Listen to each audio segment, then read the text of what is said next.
Welcome back. Now, the American Red Cross not only helps people in Illinois and in the United States, but its reach does go much farther. We want to have you meet a Red Cross volunteer who applied the skills he learned here in Chicago to helping refugees struggling to survive the war in Ukraine.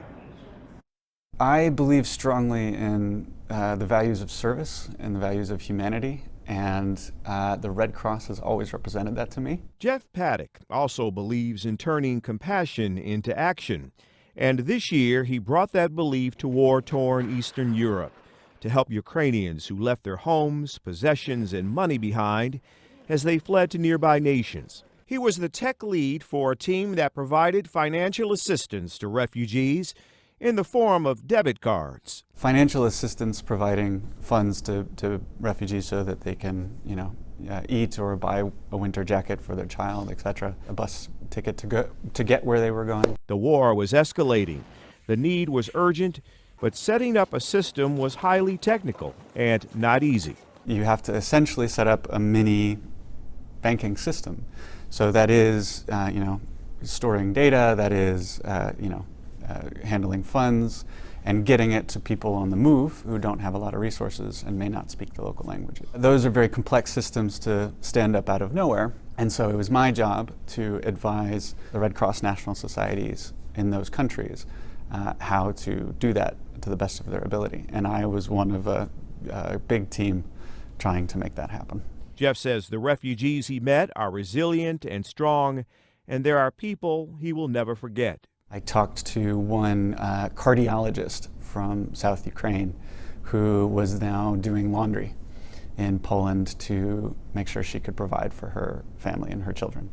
And that told me that no matter what, they were going to find a way to get by, and that we were there to just make that process as easy as we could. And the process will continue. The conflict has changed, which means the needs have changed. There's going to be a lot of cold months ahead. I'm still very much attached to what's going on, having calls with Europe frequently, and will likely be back since we anticipate more difficulties over the winter.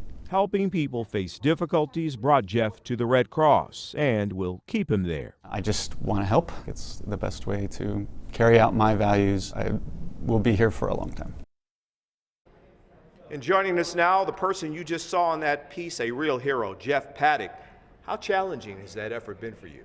Oh, it was certainly a challenge. In one way, I recognized everything. The mission of the Red Cross is the same all around the world, to relieve human suffering. However, the context when I was in Hungary and Poland and Slovakia was very different. So it was challenging to get to know the new situation and do the best I could for the families coming across the border. You mentioned you were first there in April and then we're back in October. How did you see issues in the region change, for the better, for the worse? Different ways. I would say the biggest concern that has changed since is the weather. It's getting cold. Right. That means there's a different set of needs in the winter months ahead, whereas in the April time frame, it was all much more chaotic and just about basic needs. And the Red Cross helps with that? Yes, we do. Yes, we do. Would you say that this experience has changed you in any way? Massively. Hard to tell in all the ways, but I'd say I have a much more global perspective and appreciation for the Red Cross. Every country in the world has a Red Cross office in National Society. I knew that. I didn't really feel it until I was a part of this. Jeff, we thank you for all you've done. Thank you. Thank you. And what an example you set for all of us. Yes, Thank pleasure you. to meet you. Thank you for your time.